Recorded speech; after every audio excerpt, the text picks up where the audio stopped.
Eles previram guerras, a vinda do Messias, a ascensão e a queda de grandes impérios. Por milhares de anos, as palavras e as visões dos profetas mudaram o curso da história. Nenhum país foi tão influenciado pelas profecias quanto Israel. Desde visões de uma grande rebelião que criou os subterrâneos... É incrível. Infiltrou uma cidade e construiu um reino... Escavado como parte de um esforço militar para lutar contra os romanos. Ao massacre de milhares de bebês... São claramente ossos de crianças pequenas. Ordenado por um governante ameaçado pela profecia de um rei recém-nascido... Este é o lugar mais sagrado na Terra. Foi aqui que Jesus nasceu. E uma fábrica de armas, secreta e moderna, oculta sob uma lavanderia. Vamos retirar as camadas do tempo em cidades ocultas e conhecer as profecias do subterrâneo.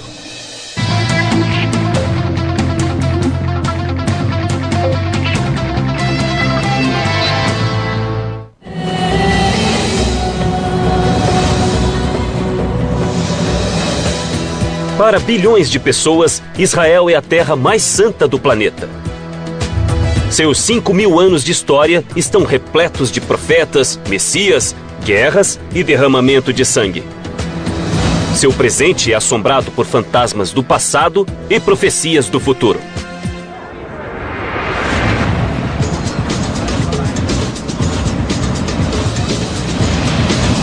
Eu sou Don Wildman e estou em Jerusalém, uma cidade que há milhares de anos é influenciada por profecias, como as promessas do novo reino de Deus aqui na Terra. Previsões de guerras sangrentas e alertas do Apocalipse. De Abraão a Jesus e até a Nostradamus. As palavras dos profetas têm orientado reis e influenciado o destino de pessoas comuns como você e eu. Hoje, a cidade antiga que está no cerne das profecias quase desapareceu. Mas se olharmos embaixo das ruas, ainda podemos achar o mundo perdido dos profetas e talvez vislumbrar o futuro. O moderno Estado de Israel foi fundado em 1948. Mas a ideia de um Estado judeu data de milhares de anos atrás, quando os profetas falavam do Messias. No século VIII, o profeta Isaías previu que um Salvador libertaria os judeus de séculos de opressão. Os cristãos acreditam que a profecia se realizou com o nascimento de Jesus em Belém. Mas outra profecia, mais sombria e oculta nos subterrâneos, falava do massacre de milhares de judeus.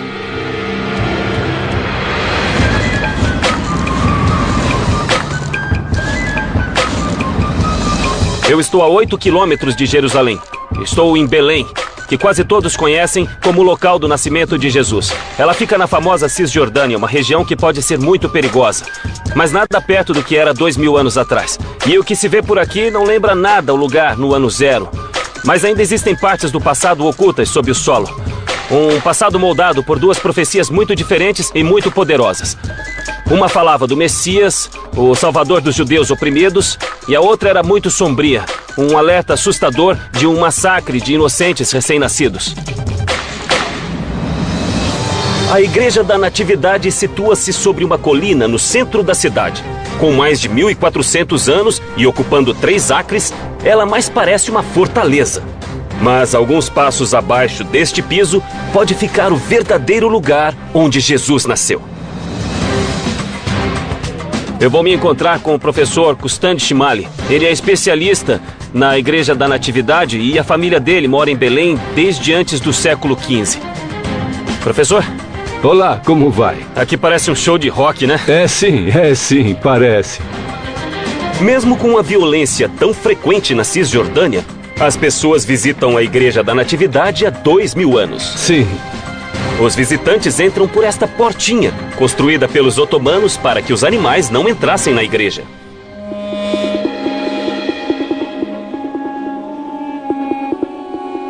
Que bonito.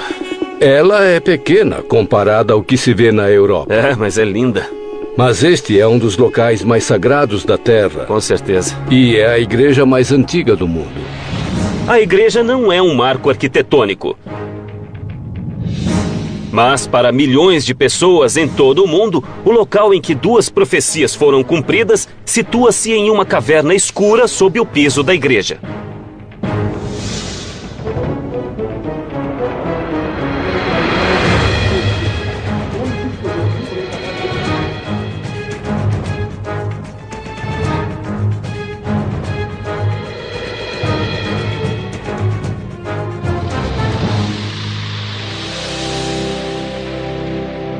Este é o local da manjedoura. Sei. Depois do nascimento de Jesus, sua mãe Maria o pegou e colocou na manjedoura neste local. E realmente dá pra ver a parede de pedra. Sim, Esta é a caverna sim. onde estavam. Eu tô sem palavras.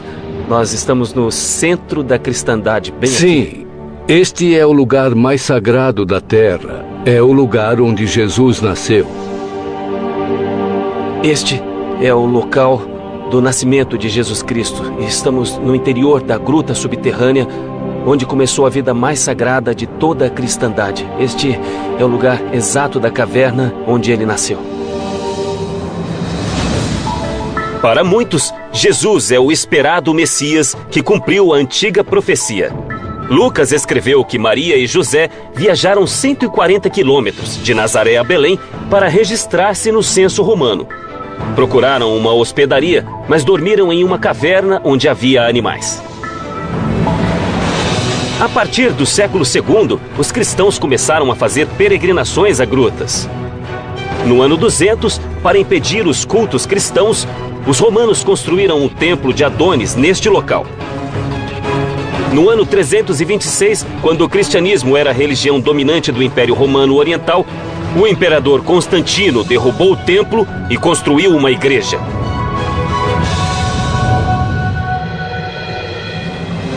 A Igreja da Natividade e o cristianismo ligam o nascimento dessa criança a esta caverna escura. Qual foi exatamente a profecia de Isaías? Que um novo rei nasceria na cidade de Belém e se tornaria o rei dos judeus. Quanto tempo antes de a profecia ocorrer? 700 anos antes do nascimento de Jesus Cristo. Então, durante 7 séculos, as pessoas esperaram essa vinda. A profecia de um rei judeu trouxe esperança aos judeus. Mas Herodes, o rei da Judéia, considerou-a uma ameaça.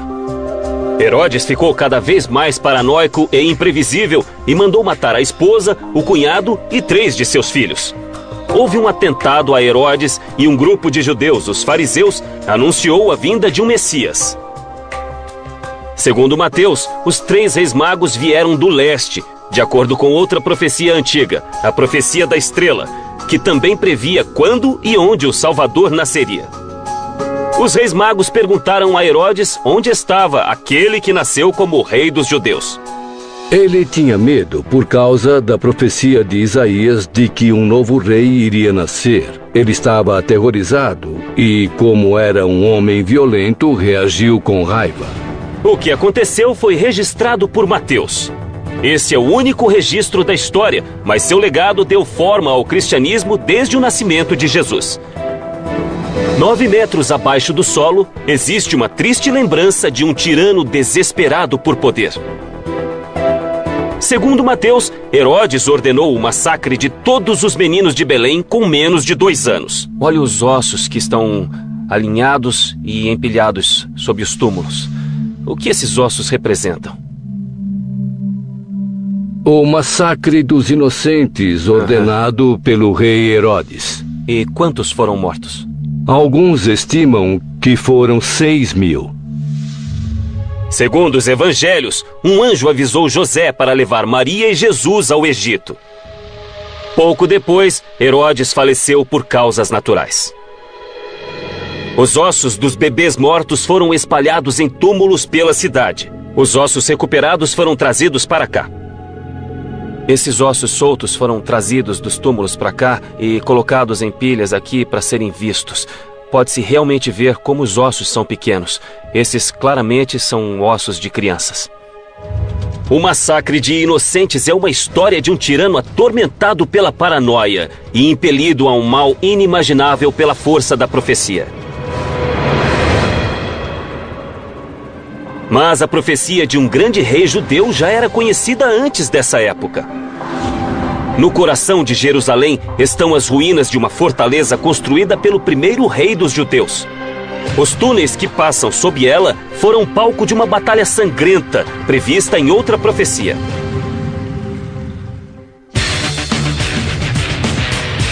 Israel gasta mais per capita para se proteger do que qualquer outro país.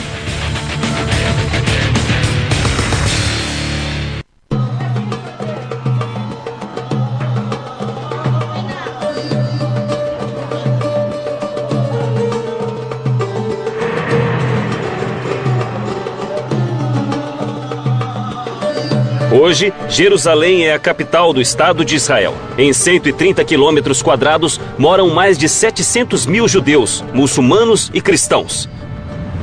Sua origem é a antiga cidade de Davi, o homem que transformou uma terra de pequenas tribos em uma nação poderosa.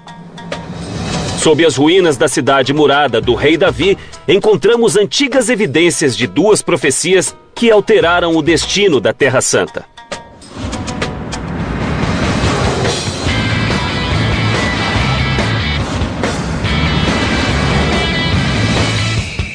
Eu estou a caminho da cidade de Davi.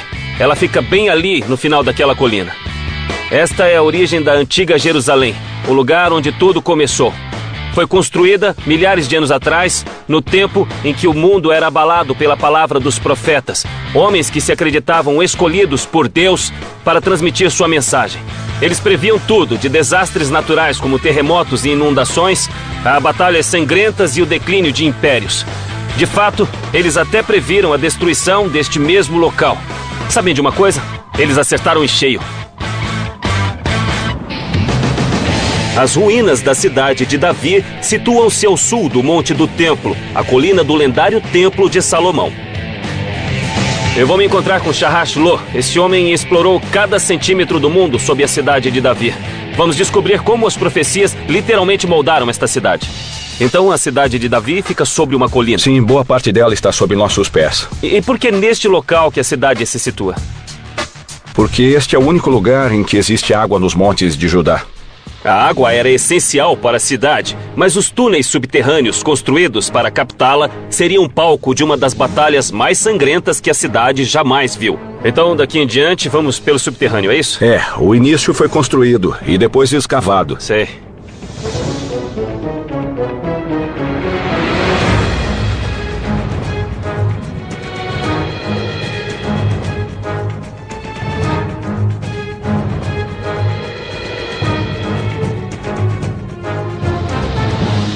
Nossa, então fica mais antigo a partir daqui. Sim, daqui até chegar na água.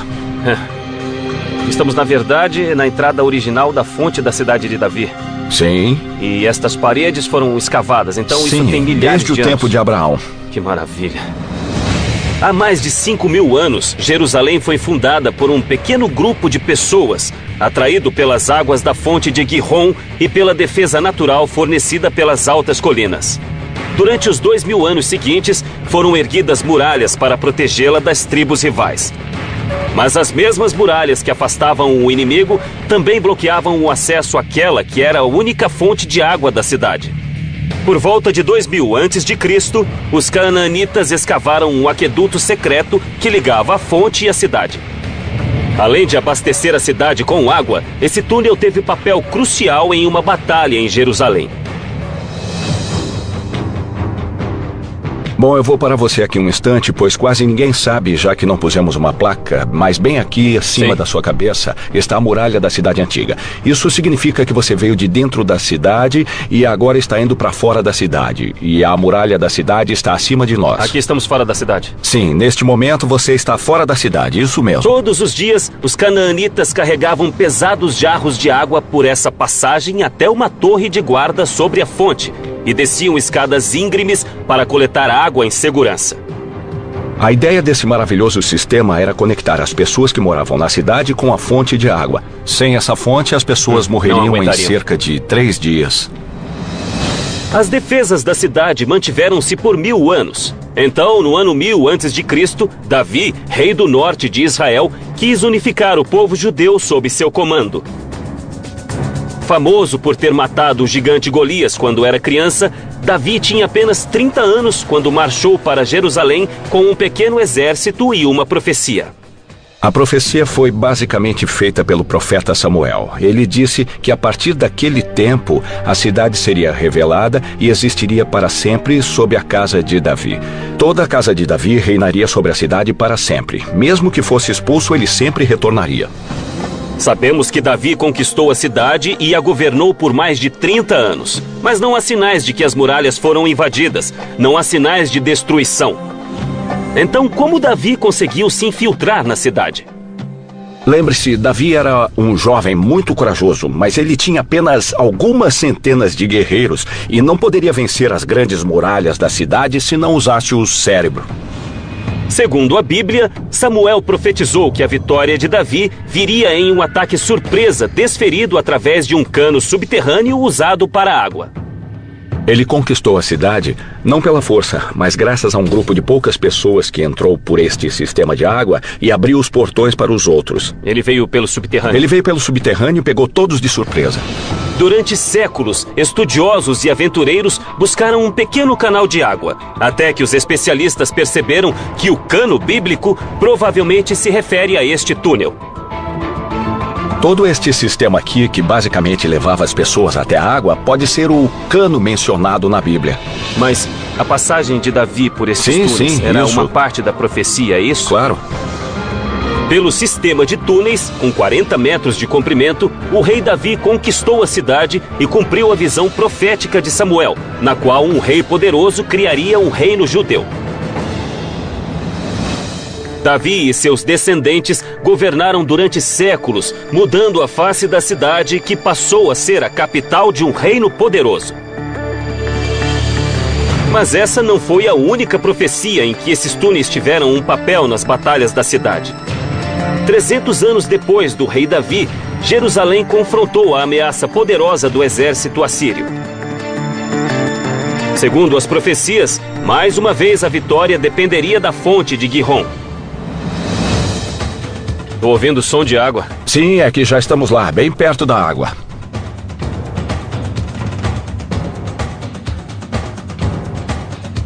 Mas esta água é natural? Esta é a própria fonte de Gihon que estamos falando tanto. A fonte foi usada por muitos anos. Mas em 701 a.C., o exército assírio, com 200 mil homens, varreu Israel.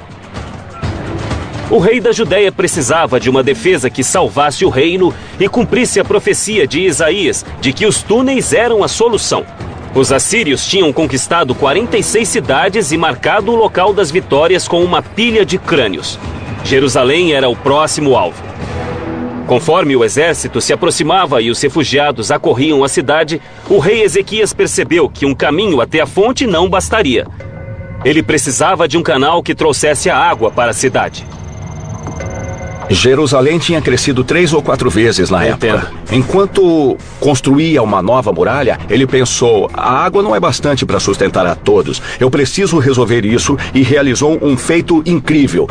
Uma grande obra que foi criar e escavar o túnel de Ezequias, em que estamos entrando agora. O túnel de Ezequias tem 500 metros de comprimento, 100 dos quais sob o solo, e sai do lado ocidental.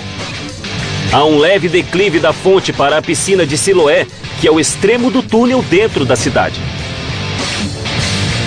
Foi tudo escavado à mão e na penumbra, pois em excesso, as lâmpadas de óleo consumiriam o oxigênio.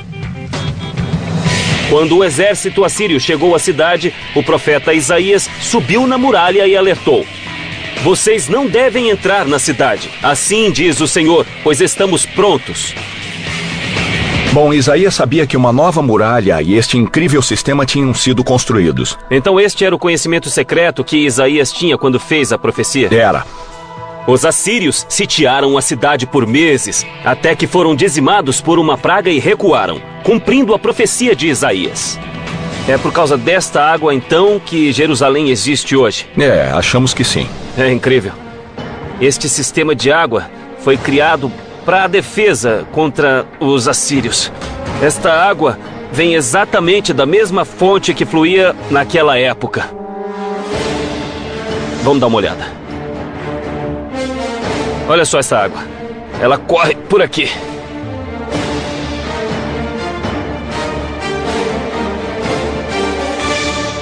Olha como este túnel é longo. Ele continua nas duas direções.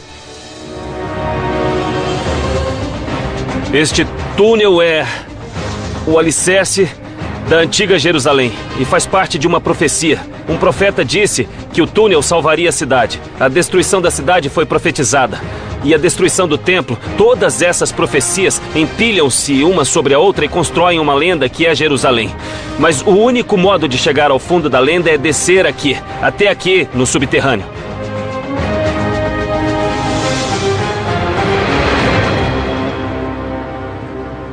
O rei Davi cumpriu a profecia de um reino judeu unificado.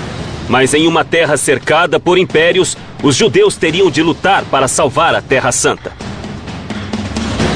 Quando os romanos cruzaram o continente, eles resistiram e, mais uma vez, usaram os túneis como campo de batalha.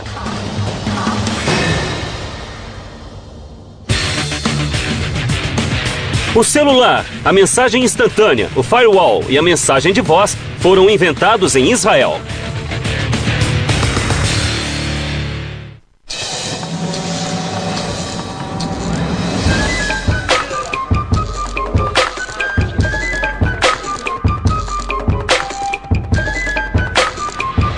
A cerca de 20 minutos de Jerusalém, ficam as ruínas de uma incrível fortaleza.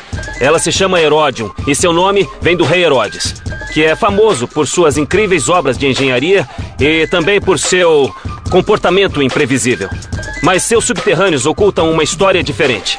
A história de uma profecia tragicamente frustrada, de um derramamento de sangue em grande escala e de uma tragédia de proporções bíblicas. Embaixo dessa enorme montanha feita pelo homem, há um sistema de cisternas e túneis que teve papel crucial em uma das maiores revoltas do mundo antigo. Ela foi liderada por um lendário comandante judeu e impulsionada por uma antiga profecia de um Messias. Para os cristãos, ela se cumpriu com o nascimento de Cristo. Vou encontrar o Dr. Barkai, um arqueólogo israelense especializado no passado do Heródion. Bem-vindo ao Heródion. Obrigado. Protegido por uma fortaleza e apoiado pelos romanos, Herodes governou a Judéia por 34 anos, mas seu reino não durou. Depois da morte de Herodes, as lutas internas e a opressão romana provocaram uma revolta, iniciada no ano 66.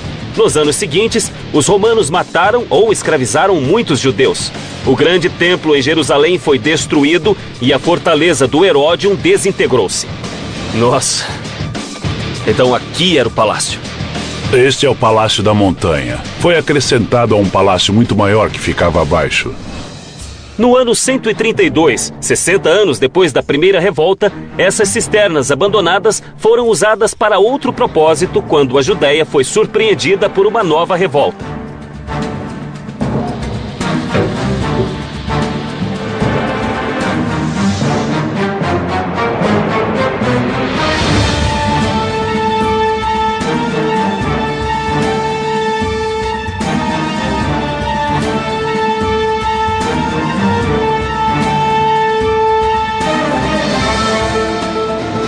Este é o local por onde eles levavam a água direto ao palácio. Tudo isto foi escavado. Tudo foi escavado, quase todas as cisternas originais. Saímos em outro lugar. O que é isto? Esta é uma das cisternas originais de Herodes o Grande. Podemos ver algumas marcas da água. O gesso mais acinzentado é um reboco hidráulico. Ele pode conter água até hoje, embora tenha mais de 2000 anos. Mas em 132, quando irrompeu a rebelião, os judeus transformaram os túneis em uma armadilha mortal. Quando os rebeldes judeus ocuparam as ruínas da fortaleza de Herodes, encontraram o sistema de cisternas e túneis construído 150 anos antes. A fortaleza ocupava 3.000 metros quadrados. Os engenheiros de Herodes criaram uma montanha na planície desértica. Construíram uma estrutura cilíndrica com paredes duplas, cobriram com toneladas de terra e transformaram uma pequena colina em uma imponente montanha de 700 metros de altura. O palácio construído no topo era rodeado por muralhas e torres. Tinha grandes salões, luxuosos aposentos particulares e banhos romanos. O conjunto usava muita água e as cisternas subterrâneas também precisavam ser enormes. Depois da destruição do conjunto, os romanos não se incomodaram com a montanha. Mas os rebeldes conheciam o subterrâneo e seu brilhante líder militar decidiu usá-lo. O líder da segunda revolta era um homem muito carismático. O seu nome era Simão, o filho de Cosiba. Na Torá, o livro dos Números profetiza a chegada do Messias, ou filho da estrela, que virá para salvar os judeus. Para os cristãos, que na época eram apenas uma pequena seita judaica, a profecia previa o nascimento de Jesus. Para a maioria dos judeus, Simão era o Messias, a quem chamavam Bar Kokhba, filho da estrela. Bar Kokhba era um líder militar brilhante e cruel, que exigia lealdade absoluta. Existe uma lenda de que seus homens tinham de cortar os próprios dedos para demonstrar lealdade. Quando Bar Kokhba e seus homens descobriram as cisternas, criaram um plano engenhoso para usá-las contra 12 legiões de soldados romanos, quase 100.000 homens. Eles escavaram as paredes de gesso das cisternas e foram para todas as direções. É um sistema de túneis muito complexo para confundir o inimigo. O túnel dos rebeldes alcançou mais de 300 metros, expandindo as cisternas que já existiam e criando um sistema mais elaborado, usado para guardar armas e suprimentos e também para emboscar os romanos. Quando o exército romano chegou ao Heródion, os rebeldes usaram a rede de túneis para desferir ataques surpresa. Se os romanos encontrassem os túneis, seriam massacrados. Olha isto, olha só como é feito. Eles escavaram este lado, agora está fechado, mas havia uma saída aqui e uma outra saída aqui. Os rebeldes lutaram por mais de 3 anos, mas no final, Bar Kokhba, o filho da estrela, foi morto e os rebeldes foram dizimados. Os sobreviventes foram aprisionados ou vendidos como escravos. Essa é a saída daqui e também a entrada, mas que batalha mais brutal. Esses homens enfrentaram o Império Romano. Só faria isso quem tivesse convicção. E eles acreditavam ter o apoio de uma profecia segundo a qual seu líder poderia ser o Messias. E depois foram vencidos, com resultados catastróficos para o povo judeu. A desolação começa aqui, no subterrâneo. Há milhares de anos, Israel é o lar do povo judeu. Mas os grandes impérios deixaram sua marca na região. Egípcios, romanos e uma cidade grega perdida ainda estão aqui, sob o solo do deserto.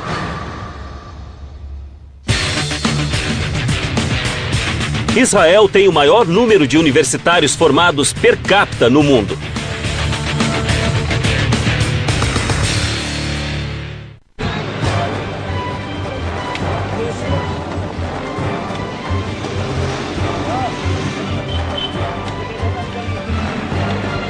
Apesar de milhares de anos de turbulência, Jerusalém continua a existir. Mas uma cidade próxima teve outro destino. Ela foi varrida da face da terra há 2000 anos.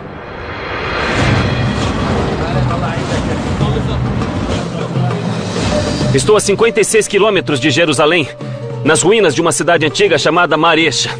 Bom, eu admito que não parece muito, mas acredite em mim. Há um outro mundo oculto bem embaixo dos meus pés. Por quase 1000 anos, este foi um sangrento campo de batalhas entre os pagãos que viviam aqui e os hebreus de Jerusalém. Quando essa longa e violenta guerra irrompeu, só havia um refúgio seguro, que fora construído cuidadosamente por séculos. Uma outra cidade, subterrânea. Vou me encontrar com Nahum Sagiv, um arqueólogo que irá me mostrar o subterrâneo. Nahum? Olá, Dom. Como vai? Então esta é Maresha. Sim, você vê que temos as ruínas da antiga cidade de Maresha. As descobertas aqui vêm do período helênico, ou seja, do 3º e do 2º séculos antes de Cristo. E a cidade era densa? Havia muitos prédios? Estamos falando de 10.000 pessoas juntas. Já havia pessoas aqui 900 anos antes de Cristo, mas Maresha floresceu no século IV antes de Cristo, quando Alexandre o Grande conquistou a região. Ele pretendia expandir a cultura grega e Marecha tornou-se um centro vital para a sociedade helênica, atraindo outros pagãos durante 200 anos. O reino de Alexandre fora previsto pelo profeta Daniel, mas não era difícil prever problemas para uma cidade pagã no centro do território judeu. Em 113 a.C., uma guerra decisiva com os macabeus, guerreiros judeus vindos de Jerusalém, destruiu o sonho de uma grande sociedade grega e transformou Marecha em cidade fantasma. Hoje Marecha desapareceu. Mas o mundo subterrâneo de Alexandre o Grande ainda está aqui.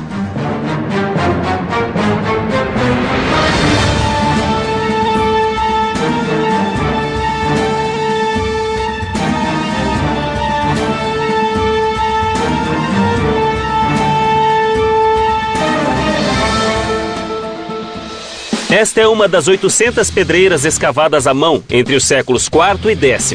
Quase todas têm de 12 a 15 metros. É uma caverna depois da outra. Exatamente. Temos um grupo de dezenas de cavernas em sino muito grandes, muito altas. Todas elas são conectadas, é incrível. Esta foi uma grande operação de mineração. O calcário extraído dessas cavernas foi usado para construir Marecha, mas exigia manutenção constante. Eles usaram para construção, mas para mantê-lo é preciso rebocar as pedras. Se não houver população que continue a rebocar as pedras, elas irão desaparecer. Abandonadas há séculos, as casas de calcário de Marecha desmoronaram. Mas uma parte vital da cidade, remanescente dos gregos, permaneceu abaixo da superfície, a salvo dos cortantes ventos do deserto. Olha isto. Dê uma olhada. O que é esta coisa? Este é um esmagador. Esmagador. Para azeitonas. Então todo este subterrâneo foi feito para fazer azeite? Nós acreditamos que este tipo de esmagador chegou depois da conquista de Alexandre o Grande. 20 dessas antigas fábricas de azeite foram encontradas até agora. Elas abasteciam a cidade e exportavam 190 toneladas por ano. Há 20 anos, Nahum e seus colegas escavam esta área. Teve que tirar muita terra, hein? Removendo 2.000 anos de detritos e revelando grandes câmaras subterrâneas. Uma das maiores salas que encontraram em Marecha, que lindo, foi esta. Uma sala não para a realeza, mas para pombos. Nossa, tem uma caverna enorme aqui. Olha isto. É incrível. O que é? Isto é um columbário. Um columbário, o que significa? Eles costumavam criar pombos aqui para usar a carne e o esterco. Olha isto. Esses buracos são para criar pombos. Olha só, estão perfeitamente alinhados. No antigo mundo mediterrâneo, os pombos eram uma mercadoria valiosa. Os pombos eram vendidos aos judeus para rituais de sacrifício e os excrementos, ricos em nitrogênio, eram usados como adubo para os olivais. Esses pombais eram muito valiosos para os moradores de Marecha. Este é um dos maiores que temos em Israel, é claro. E aqui, nesta área, nós temos centenas de pombais. Os pombais de Marecha foram criados antes de Alexandre e se expandiram com o tempo. Os pombais tinham 30 metros de comprimento e 10 de altura. Foram escavados em pedreiras de calcário sob a cidade e ampliados cuidadosamente para não provocar desabamento. Os construtores fizeram passagens para que os pombos entrassem e saíssem, mas com aberturas mínimas para barrar o ar seco do deserto que endureceria o calcário. Como a rocha permaneceu macia e fácil de escavar, os pombais foram ampliados para baixo. Marecha era próspera e pagã, e se tornou um alvo quando o líder judeu João Hircano subiu ao poder em 135 a.C. 22 anos depois, ele atacou a cidade. Pouco se sabe sobre a batalha, a não ser o resultado. Hircano I conquistou toda a região e obrigou o povo a se converter ao judaísmo. Então quer dizer que ele baixou uma lei. Ou você se converte ao judaísmo ou então morre. Exatamente. E muitas pessoas acabaram morrendo. Eles tinham seu modo de vida. Tinham muito a perder, então rejeitaram a ordem e pagaram com a vida. Alguns conseguiram escapar, mas em 40 a.C., a rica Maresha estava em ruínas. Por toda parte nesta terra, há derramamento de sangue, guerra e aniquilação. Civilizações esmagadas. Mas esta também é a história de incríveis feitos de engenharia, de sobrevivência sob as mais difíceis circunstâncias. E o lugar onde mais se encontram esses milagres, feitos pelo homem, fica bem aqui, no subterrâneo. A luta pelo controle de Israel já dura milhares de anos e não é história antiga. A profecia que levou o rei Davi a unir os judeus há 3.000 anos ainda é uma força atuante em Israel. Embaixo desta lavanderia existem evidências de que os rebeldes antigos tinham algo em comum com os modernos: o subterrâneo. A palavra Amém aparece 773.692 vezes na Bíblia.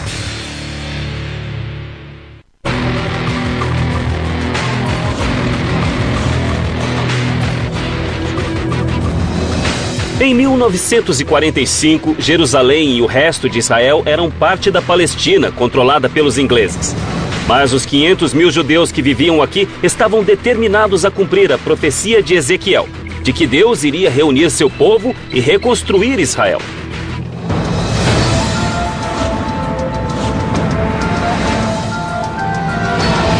Este kibbutz fica no centro de Israel.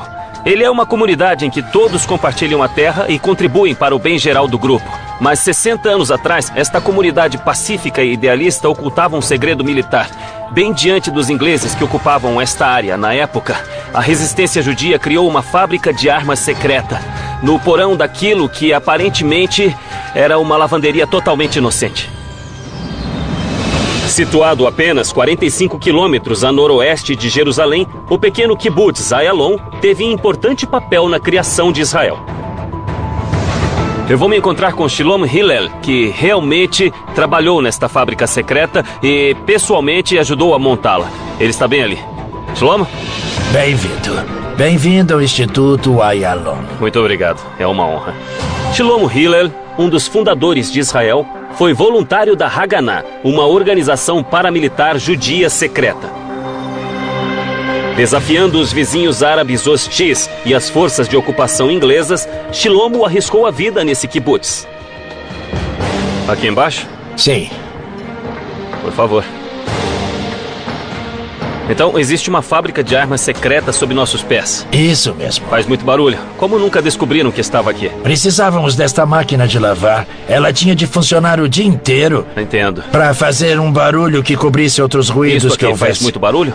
Faz barulho a funcionar, sem dúvida. Vamos ver. Ah, muito bom. Esse barulho encobria a fábrica. Era esse barulho, sim. E funciona muito bem.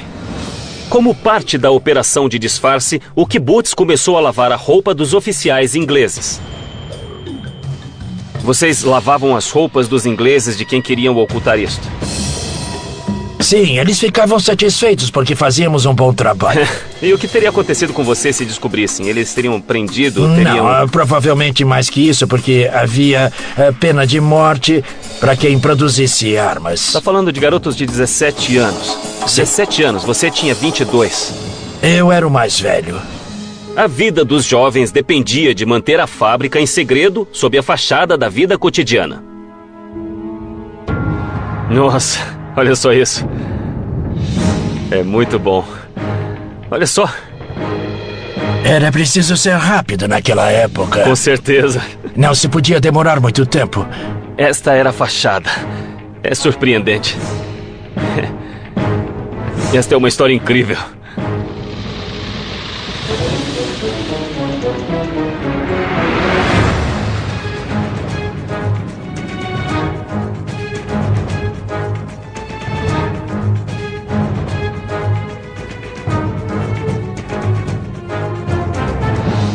Que coisa incrível. Fica cerca de 8 metros abaixo da superfície. 8 metros abaixo? Sim. É cerca de 20 pés. O espaço está como era na época? Exatamente. A lavanderia cobria o poço de entrada para a fábrica de balas, 8 metros abaixo. Nos fundos da lavanderia havia uma padaria que ocultava outra entrada. As paredes de concreto e o teto da fábrica de 160 metros quadrados eram reforçados com ferro. O que vocês fabricavam aqui embaixo? Munição. Um único item. Balas para a metralhadora Sten. A Sten era uma metralhadora inventada pelos ingleses. Era barata e fácil de produzir e disparava mais de 500 rajadas por minuto. A Sten usava balas de 9 milímetros chamadas Parabellums, que significa preparar para a guerra. Chilomo e os outros na fábrica produziram mais de 2 milhões de balas em segredo total, na tentativa de cumprir a profecia de Ezequiel de reunir os judeus e criar Israel. Bem, isso aconteceu em 1945. Foi no final da Segunda Guerra Mundial. Nosso povo começou a entender que havia uma possibilidade, provavelmente pequena, de que se decidisse criar o Estado de Israel depois da Segunda Guerra Mundial, depois do Holocausto. Seria muito diferente, porque nós teríamos de enfrentar os exércitos dos países árabes vizinhos. E vocês sabiam que estariam sob ataque. Hoje Israel tem um dos exércitos mais poderosos do mundo e ainda está cercado por inimigos. Em 1945, os colonos judeus estavam desarmados e corriam perigo. Os jovens do kibbutz de Ayalon decidiram fazer algo. Construíram a fábrica de armas e contrabandearam os equipamentos da Polônia. Como funcionava? Me conte como é que vocês faziam as balas. Bem, tudo isso funcionava com eletricidade e fazia muito barulho quando estava ligado. Nossa, olha, era assim que isso funcionava. Era assim, sim. Então, isto é o resultado do metal que era processado, estirado e moldado na bala era preciso que conhecemos. cortar do tamanho exato da bala. Circuncidávamos a bala. Entenda, Circuncidavam a bala. Então, ao longo desta linha de produção, havia rapazes e moças, homens e mulheres jovens trabalhando em um processo que desconheciam totalmente até que eles se viram numa operação secreta. Na superfície, havia milhares de soldados britânicos acampados nas proximidades, mas o maior perigo estava na fábrica. Se algo desse errado aqui, não tinha saída. E as paredes Isso podia ter explodido e matado todo mundo aqui dentro. Com certeza. Porque estávamos lidando com pólvora, com dinamite. Mas as balas tinham de ser testadas e a poucos metros do material explosivo, eles criaram uma galeria de tiro. Então, esta é a galeria de tiro. Todos os dias a qualidade do produto era testada aqui isso dentro mesmo, era assim. da própria fábrica. Sim, e na minha opinião, isso era perigoso demais. Apesar dos riscos, não houve acidentes fatais em Ayalon e eles nunca foram descobertos, prova do bom planejamento dessa operação subterrânea. Eles tinham até uma cabine de bronzeamento para parecer que os trabalhadores haviam estado ao ar livre. É incrível o número de detalhes com que tinham que se preocupar. A menor suspeita podia ter sido o fim de todos nós. Vocês viviam um filme de espionagem. Bem, isso foi parte da nossa vida. Isso na época, fazíamos isso porque nós sabíamos que nosso trabalho tinha de ser feito e fizemos. Sentíamos satisfação por estar fazendo algo que sabíamos que era importante para a nossa sobrevivência. É impressionante.